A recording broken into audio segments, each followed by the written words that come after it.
What you doing? Daydreaming. What does a Heinemann daydream about? Square wheels. Like, what if you put square wheels on a truck? I would imagine it would give you the roughest possible ride. It would be the clunkiest imaginable ride. Well, it would in the start, but if you went fast enough, it'd eventually smooth out, wouldn't it? You're wondering how fast you have to drive with square wheels in order to get a smooth ride. Yeah. That's great. I think we should put it to the test. It may have come from the Heinemann's mind, but it's also going gangbusters on the fan side.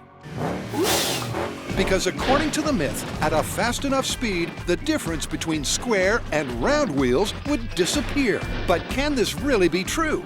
Or is this a myth that's headed back to square one? So what's your plan for these square wheels? Well, pretty much everything that we need for this is going to be really abused. So the wheels we're going to have to design to be able to take all of the stress. The truck's going to have to be really heavy duty. It's going to have to be four-wheel drive and have a big torquey engine in it. Super beefy wheels, super beefy truck. I think we should also add in there some nice objective way of measuring the smoothness of the ride we get. Like we compare it to a round wheel drive and see how close we can get. Instrumentation. Precisely. Okay. What I'm trying to figure out here is that if we took a wheel like this and changed it into something shaped more like this, a square, how fast would we have to go to stay on the corners like so and actually end up with a smooth ride? Whether that's possible or not, at what speed that occurs, that's what we're trying to find out. And first up comes the brainstorm. How to design a square wheel in the first place. How's this square wheel gonna look? It's going to be square. Right. Reinventing the wheel is no easy feat. Obviously, we're gonna go with steel for this. What about something like, a straight box? Well, I think that's a decent place to start. Every single wheel rotation And then we spider out with some gussets. Exactly. could lead to a catastrophic collapse That'll start to look pretty sexy. because of the 5,000-pound truck that they'll be carrying. This is really gonna be bizarre. Yeah. But by thinking inside the square, their idea gets into gear. Cool. Well, let's get to it. Yeah. The final four-sided design has reinforcements at the center and corners, making it incredibly strong, but also incredibly complex. And with so many individual pieces of steel, it'll need to be laser cut. And thanks to the wonders of television, Our parts are here? They're here. that takes no time at all.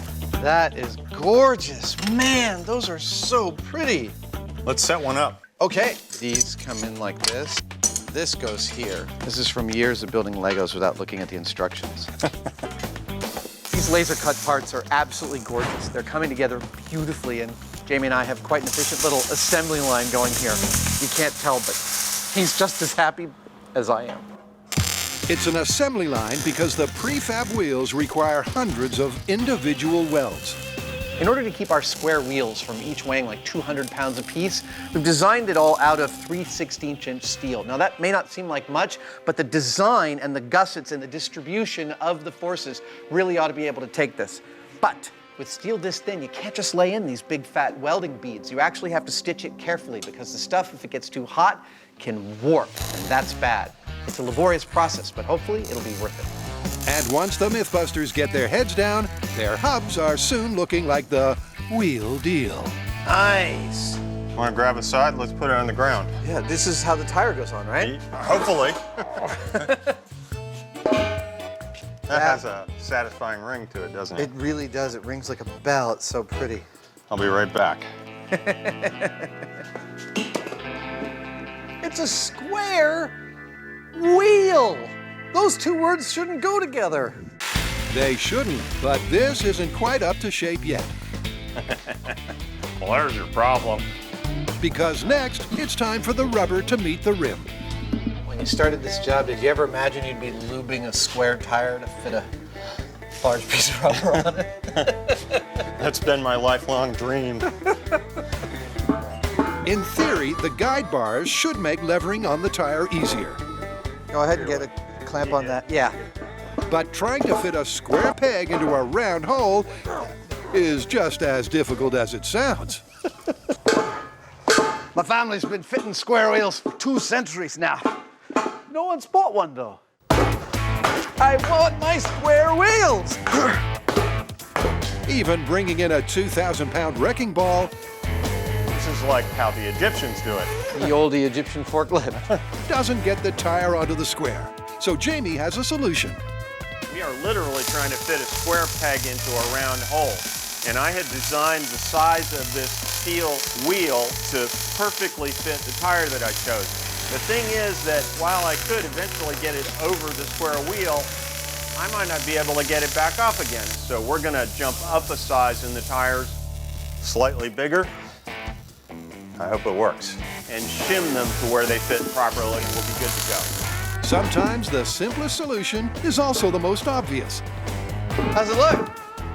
Much better. Dude! I was able to just put it on by hand. Wow.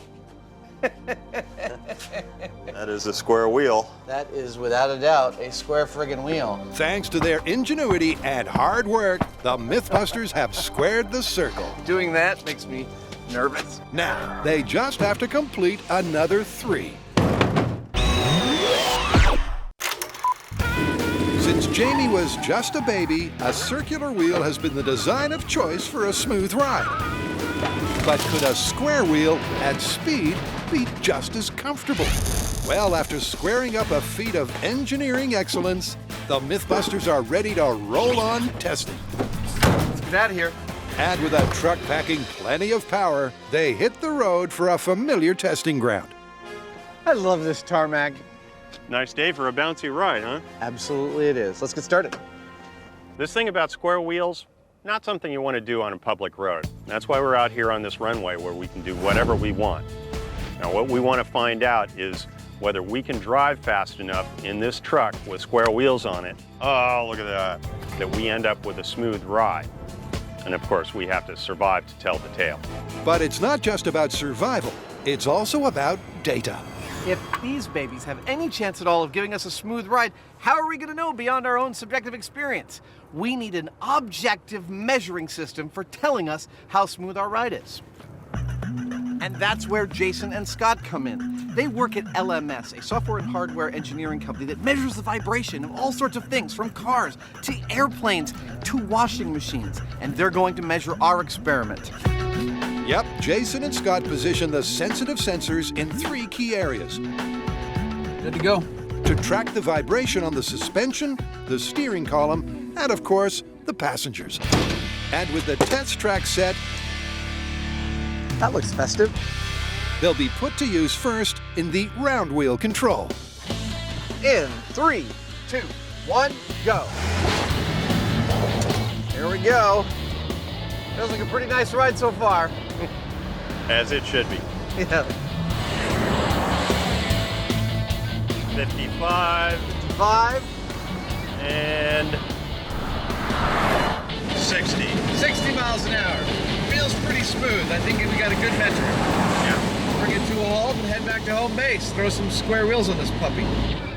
Unsurprisingly, the traditional wheels provide a comfortable ride, something that's backed up by the sensors. Yes. We get anything good? Absolutely. So we went up to about 60 miles an hour. Steering column and the seat pad are nice low levels of vibration as we'd expect. That looks like a really good baseline. Yep, we expect this to go way up with the square wheels, I'd say. So do we. Yeah. All right, let's get it. With the baseline set, it's time for the weirdest wheel change in automobile history. This is so wrong. And yet it feels so right.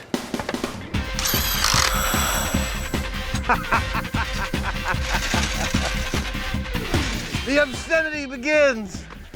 You know, I don't think you'd need a parking brake with these things. You no need to curb your wheels on a hill. No. No.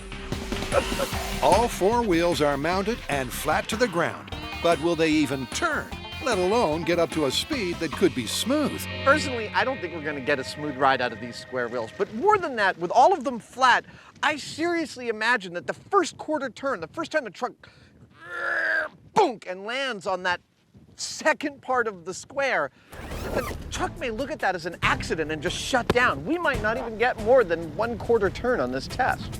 Well, as the MythBusters mantra goes, there's only one way to find out. But that's a way that first involves a suit up for safety. Because with the world's first set of square wheels doing the spinning, the MythBusters are taking no chances. Let's do it. All right, here we go. The moment of truth. Square wheels, smooth ride. All four wheels flat. In 3, 2, 1, go. They're off to a bumpy start. Hey, that's moving right out. But as Jamie accelerates, the ride seems to get smoother.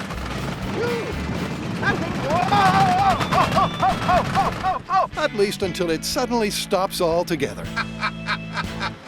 Something's dreadfully wrong. Yeah, we're sitting sideways. We're sitting sideways and we're not level. I know. Whoa! Oh, crap, Jamie. It's bad. Well, there's your problem. What happened? We sheared everything out of that wheel hub. All the bolts. All of them. Well, at least it didn't ruin the wheels. Yeah, exactly. The term of art for that is one hell of a ride. Go! The methodology was to start out with just one hop, just get over one quarter turn and see how it felt, make sure the airbags don't go off. So Jamie did that, and then the moment that seemed okay, he floored it. Whoa!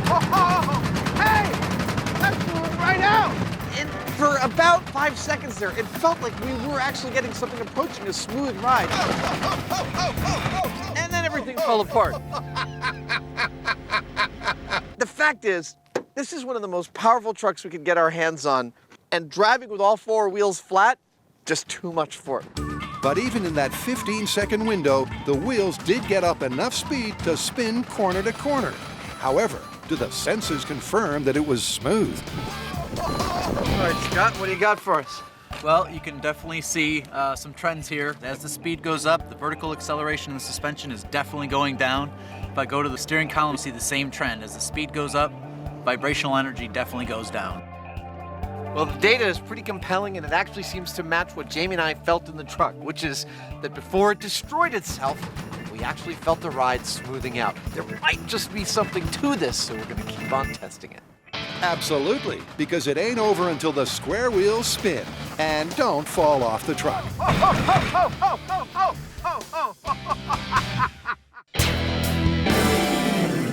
So can we call it? Was that our smooth ride?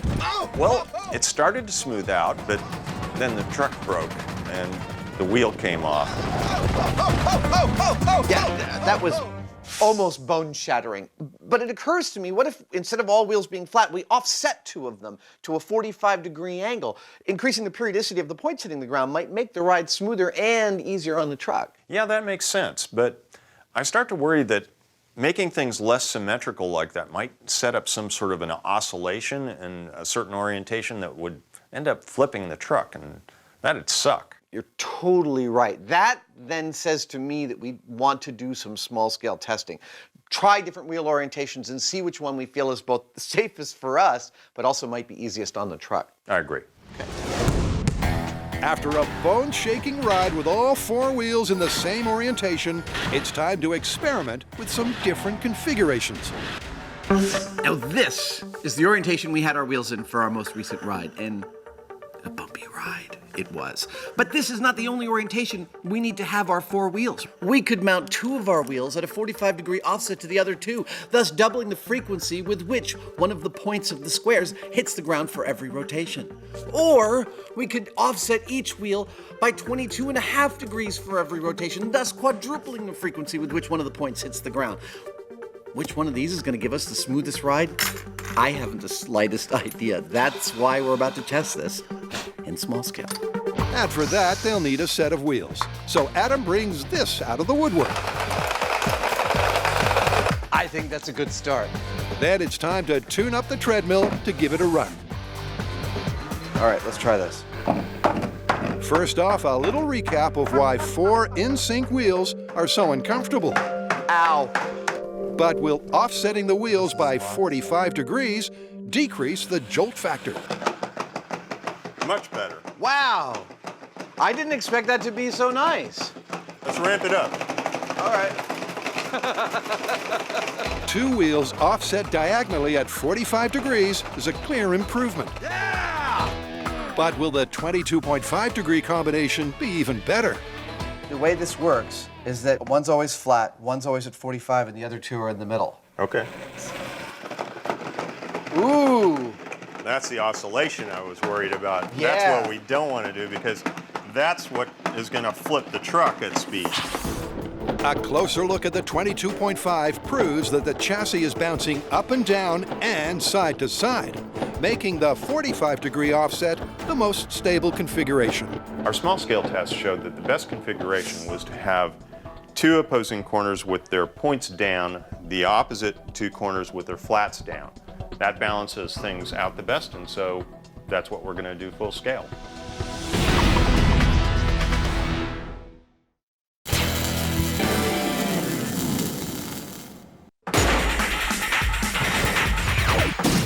Hey, we've been testing how fast you need to go in a vehicle that's got square wheels to get a smooth ride, and we've determined already that it's not as simple as just putting square wheels on your car. We put some on our truck and we broke it. Then we figured there might be other orientations than just all four wheels flat that'll give us a smoother ride. So we've tried a bunch of those out in small scale. We've got the pattern we think is going to work, and we've come back out here to the Alameda runway. We're going to try it again. Our lives have officially become a cartoon. With the wheel hubs back in shape after their last outing, it's time for the truck to get squared. There it is. And this time, two diagonal wheels are offset by 45 degrees. Our creation. She's ready to take life. But will that configuration make all the difference? A prediction? Yeah, I got a prediction. I think this is going to be super unpleasant for us in the driver and passenger seat. I just don't see any way that even going at like 50 miles an hour, this is going to smooth out. I just don't see it. Well, with the sensors mounted and the MythBusters wrapped up in their safety gear, All right, sir, you ready for this? Ready as I'll ever be. will they get that smoother ride fair and square? Square wheels, smooth ride, 45-degree diamond formation in 3, 2, 1, go! Oh! Whoa! Yeah! Come on, baby! Oh, that's not bad! Faster! To begin with, the offset wheels are smoother. Yeah! Holy wow! And as lead-footed Heinemann gets the truck up to speed, Wow, dude, this is not bad! 18 miles per hour! Keep going! Wow, come on, faster! it continues to improve. That is, until the wheels can take it no more. Wow! Woo-hoo-hoo! Wow! That was intense. That wasn't half bad when you got up to 20 miles an hour.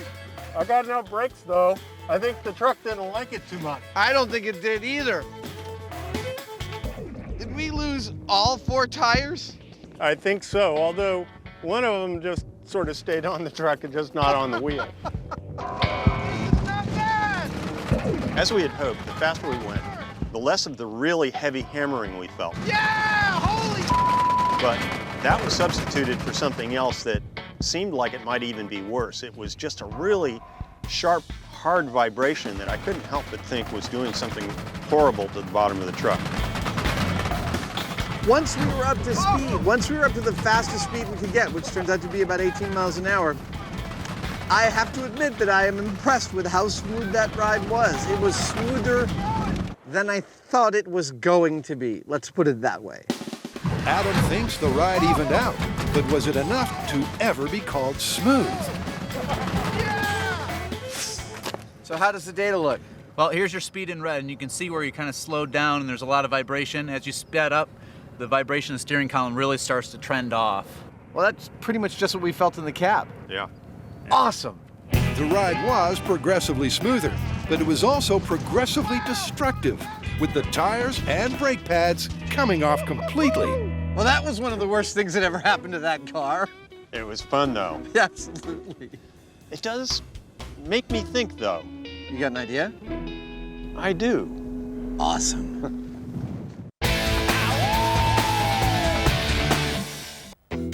at the Waste Management Facility in Altamont. This is like the weirdest sport ever. Sorry.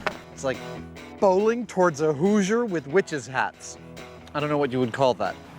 The MythBusters are making the Earth move for Jamie's big idea.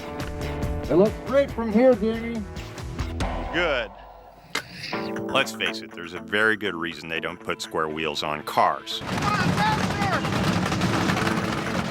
But you know, that started me thinking. Maybe there are circumstances where square wheels would be the best thing. Like, what if you had a really steep hill covered with loose dirt that you wanted to climb? And that is where this comes in. A smooth slope leading to an almost vertical wall and filled with loose dirt. This is the ultimate testing ground to compare the efficacy of square wheels versus round wheels. 50 feet high and with varying degrees of steepness, This ought to be fun. this hill has exactly the kind of off-road conditions for the ultimate test of the MythBusters square wheels. Here's how this test is going to go. First, we are going to take the truck with its round wheels and we're going to drive it up that slope as far as we can make it. Let's say we make it about halfway up. Editors, will you give me a dotted line halfway up the slope? Thank you. Then we're going to bolt the square wheels to the truck and we're going to take the same slope and see if we can make it farther. If we can, we have literally reinvented the wheel. Well, I think everything's in place. Shall we suit up and do the round wheel test? I don't see why not. All right. If we can't, we've just proven what we already suspected. Square wheels are stupid. It's a simple plan, You ready? I am now. and it all comes down to Jamie's theory on why square wheels could work better on loose ground. When it comes to soft surfaces, the thing about round wheels is that all of the weight of the vehicle is right here where it contacts the ground. The PSI there is very high. That means that it'll easily sink through soft stuff and get buried. Also, as it tries to roll forward, it tends to plow that soft stuff ahead of it, which makes it hard to climb out of things. And that's why in things like sand or snow or loose dirt, And we're stuck. you get stuck. On the other hand, our square wheel has this entire surface contacting the ground, which means that the PSI is going to be a small fraction of what it would be under a round tire. And then when you try to move forward, instead of just plowing into the dirt, it's going to actually cut into it and actually lever the whole vehicle ahead. At least that's the theory. That's the theory. So it's time to get trucking. Round wheel hill climbing control test in 3, 2, 1.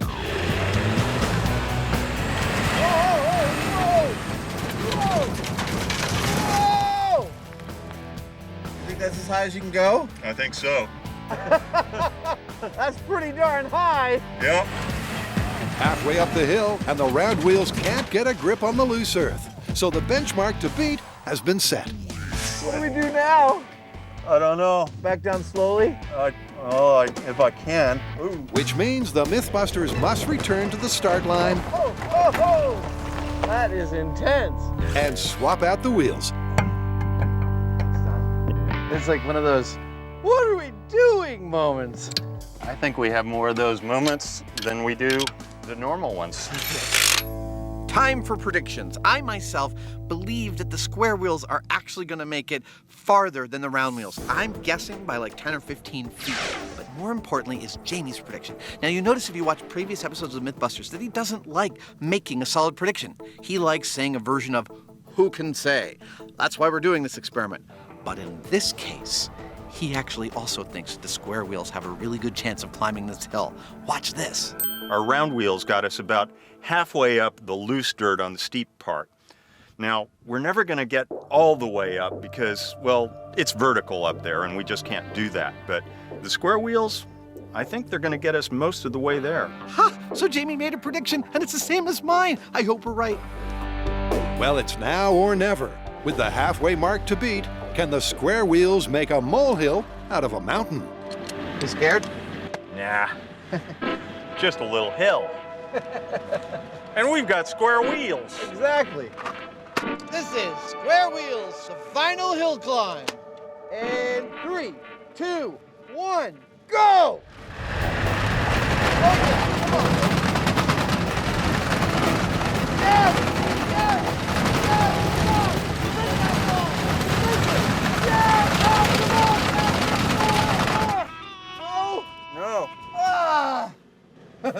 just like the round wheels, the spinning square wheels can't get purchase on the loose ground. All right, we're going up real slow now. Hill climbing and square wheels.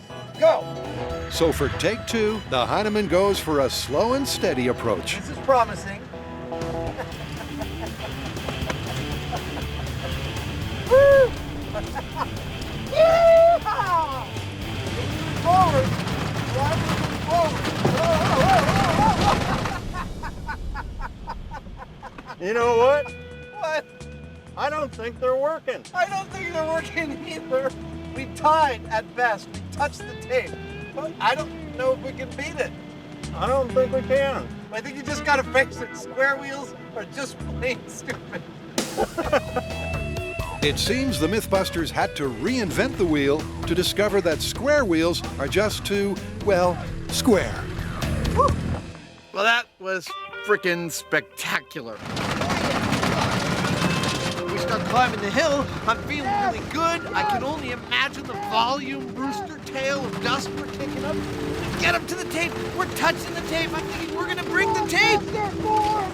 And then we just stayed stationary. We made it exactly as far up this hill as we did in our round wheels. I can't think of any better test to demonstrate that there isn't really a specific advantage to the square tires. Well, there you have it. At best, our square wheels did the same job the round wheels did on this course. I gotta say, I'm disappointed in it though, because I really think there's something to these wheels. There may be other environments out there where they would actually prove superior to round wheels, but as of this point, they're not.